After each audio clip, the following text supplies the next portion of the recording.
آپ نے مطلب یہ سوال کر کے بلا وجہ جماعت کے خلاف چھیڑ دیا. اصل میں جماعت اسلامی ہی واحد جماعت ہے جو باقاعدہ افغانیوں کا مقدمہ لڑ رہی ہے اور افغانیوں کے بے دخل کیے جانے پر چراغ پا ہے. انہوں نے باقاعدہ تحریک چلانے کا اعلان کیا ہے کہ بھئی افغانیوں کو اس ملک سے نہ نکالا جائے, وہ ہمارے بھائی ہیں. ابھی کرکٹ کے میچ میں آپ نے دیکھا ہے کہ آپ سے کس قدر نفرت کا اظہار کرکٹ کے میچ میں افغانیوں نے کیا ہے.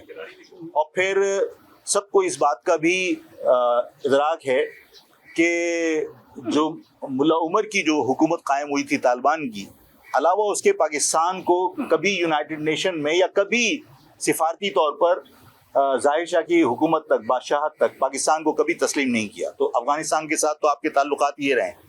اور پھر اس کے بعد افغانستان کے لیے جس طرح جماعت اسلامی مقدمہ لڑ رہی ہے اور جماعت اسلامی جس طرح چراغ پا ہے, یہ بھی اس شہر کے لوگوں کو, سندھ کے اربن ایریاز کے لوگوں کو اور سندھی بھائیوں کو اس بات کا احساس ہونا چاہیے کہ اس شہر میں جو غیر قانونی تارکین وطن تھے, افغانیوں نے کیا حشر کیا اس کراچی کا, اس سندھ کا, اور پورے سندھ کی معیشت کو تباہ کیا ہے. پورے سندھ میں انہوں نے کچی آبادیاں بھی بنائیں اور جرائم کو بھی انہوں نے فروغ دیا.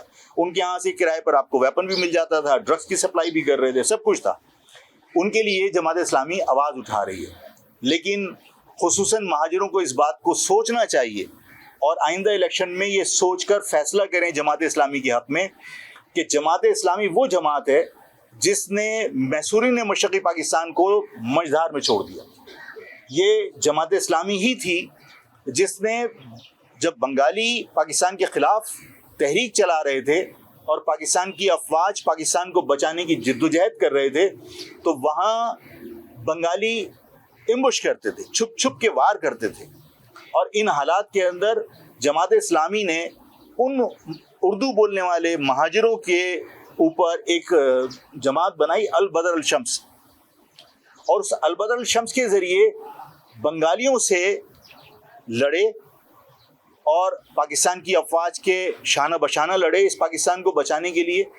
اور اس کے بعد جب پاکستان نہیں بچا سکے اور بنگلہ دیش بن گیا, تو جو لوگ پاکستان بچانے کی جدوجہد کر رہے تھے, شروع میں بنگالیوں نے انہیں تسلیم نہیں کیا اور وہ خود بھی پاکستانی اپنے آپ کو کہتے تھے, انہوں نے بنگالی شہریت تسلیم نہیں کی. آج بھی ریڈ کراس کے کیمپوں میں وہ پاکستان کا جھنڈا لگا کر پاکستان آنے کے منتظر رہتے ہیں. میں سندھی بھائیوں سے کہتا ہوں کہ وہ 6 لاکھ تھے, ان 6 لاکھ کو جب آپ آنے کے لیے یہاں پر آپ احتجاج نہیں کرتے, آپ دیواروں پہ بہاری نہ کھپن نہ لکھتے, انہیں اپنا بہاری سمجھ کر آپ انہیں یہاں قبول کرتے, ان کی آمد کے لیے آفاق کی آواز میں آواز ملاتے, تو خدا کی قسم وہ 6 لاکھ مانگنے والے نہیں تھے. وہ 6 لاکھ اپنے پاؤں پر کھڑے ہو گئے اس پاکستان کی معیشت میں اپنا کردار ادا کرتے ہنرمند لوگ تھے. پاکستان کی معیشت میں نہیں, سندھ کو آپ کو بہت اس کا فائدہ ہوتا. کون سا محصورین مشرقی پاکستان ہے جس کو لاڑکانہ میں لا کے آباد کیا ہو اور وہ چوتھے دن جو ہے وہ اورنگی ٹاؤن نہ پہنچ گیا ہو, آپ پہ تھوڑی بوجھ بنتے. ہم بھائی ہیں, ہم سندھی اور مہاجر اس صوبے کا اٹوٹ انگ ہیں. ہمیں اپنے مفادات کو سامنے رکھنا چاہیے تھا. ہم نے مہاجروں کی دشمنی میں 20 لاکھ افغانوں کو یہاں پناہ دی, صرف اس لیے کہ پٹھان ناراض نہ ہو جائے. پختونوں کی ناراضگی کے خوف سے 20 لاکھ افغانوں کو اس شہر میں ہم نے پناہ دی.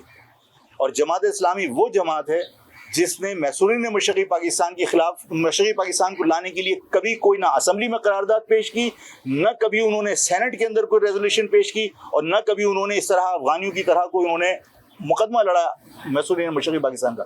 آج وہ فلسطینیوں کے لیے جتنی بڑی ریلی نکالی, ٹھیک ہے, فلسطینیوں کا حق بنتا ہے یکجہتی کے اظہار کے لیے, لیکن جنہوں نے پاکستان کی بقا کی جنگ لڑی تھی ان سے یکجہتی کا اظہار کرنے کے لیے جماعت اسلامی اتنی بڑی ریلی نکال کے دکھائے اور کہے کہ محصورین مشرقی پاکستان کو واپس آنا چاہیے. وہ پاکستانی ہیں, انہیں پاکستانی تسلیم کیا جائے.